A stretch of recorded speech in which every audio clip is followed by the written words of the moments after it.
Assalamualaikum warahmatullahi wabarakatuh.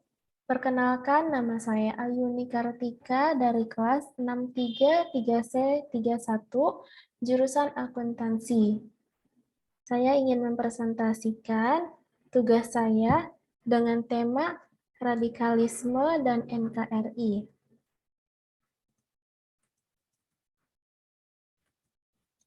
Dengan berjudul Pencegahan Penyebaran Paham Radikalisme di Indonesia.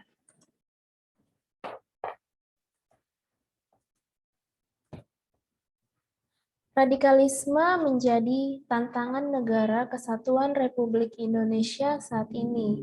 Radikalisme mempunyai paham yang sangat bertentangan dengan dasar negara Republik Indonesia yang merupakan landasan terwujudnya persatuan dan kesatuan, yaitu Pancasila, yang menjunjung nilai dan norma kemanusiaan serta mengajarkan cinta kepada Negara Kesatuan Republik Indonesia dan menumbuhkan semangat nasionalisme yang tinggi.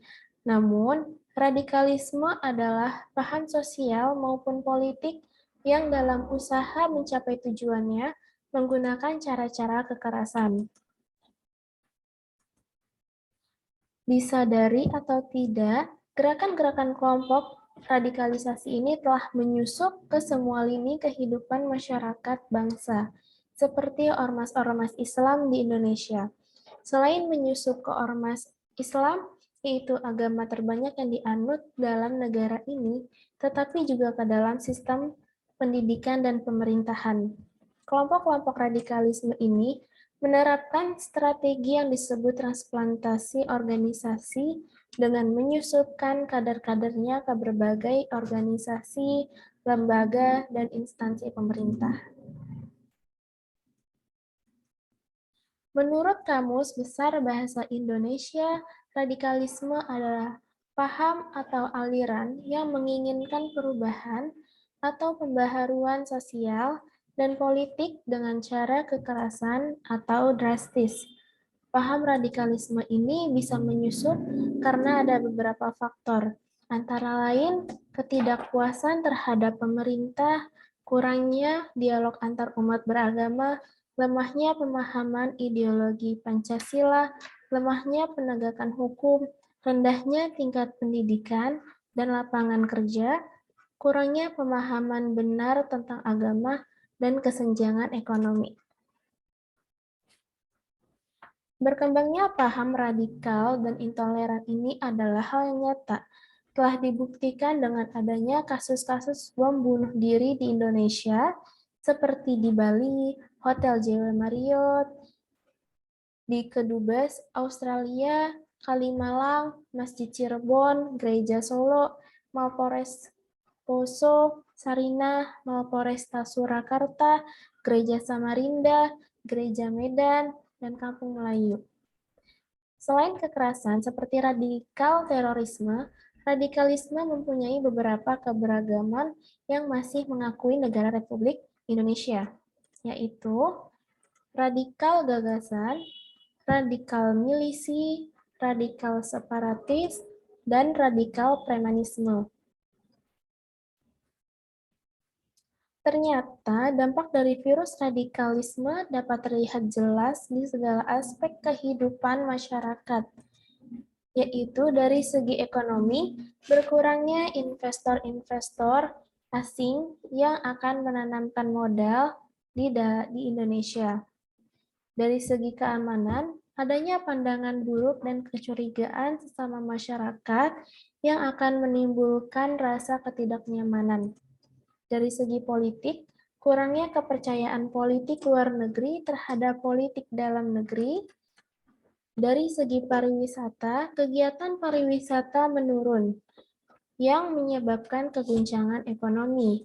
Dari segi agama, kurangnya kepercayaan terhadap tokoh-tokoh agama yang seharusnya dijadikan sebagai acuan masyarakat. Dengan adanya faktor-faktor yang dapat dijadikannya media penyusupan paham radikalisme, maka ada pula pencegahan dari Badan Nasional Penanggulangan Terorisme atau BNPT, yaitu deradikalisasi. Deradikalisasi program yang bertujuan untuk menetralkan pemikiran-pemikiran bagi mereka yang sudah terpapar dengan radikalisme kepada teroris yang ada di dalam lapas maupun yang di luar lapas, untuk membersihkan pemikiran-pemikiran radikalisme yang ada pada para teroris sehingga mereka bisa kembali menjadi masyarakat biasa sebagaimana masyarakat lainnya. Dapat disimpulkan bahwa paham radikalisme ini sangat berpengaruh kepada generasi-generasi yang akan datang, maka harus ditegaskan dan ditindaklanjuti supaya penyebarannya dihentikan dengan segera. Karena jika menganggap radikalisme adalah hal yang sepele, akan menyebabkan banyak kerugian dan terpecahnya NKRI. Seperti yang telah kita ketahui, pencegahan yang dilakukan oleh BNPT telah dilakukan dengan benar, tetapi jika dari masyarakatnya kurang kooperatif, bisa dikatakan sia-sia, karena masyarakat pun harus turut ikut serta dalam pencegahan meluasnya paham radikalisme ini dengan salah satu cara melaporkan kepada pihak yang berwajib jika menemukan penyebaran paham-paham yang bertentangan dengan Pancasila, karena paham intoleransi dan radikalisme yang berujung pada chaos dan terorisme tidak tepat jika dibiarkan dan diperlukan kewaspadaan oleh seluruh masyarakat Indonesia. Sekian dari saya, kurang lebihnya mohon maaf. Wassalamualaikum warahmatullahi wabarakatuh. Terima kasih.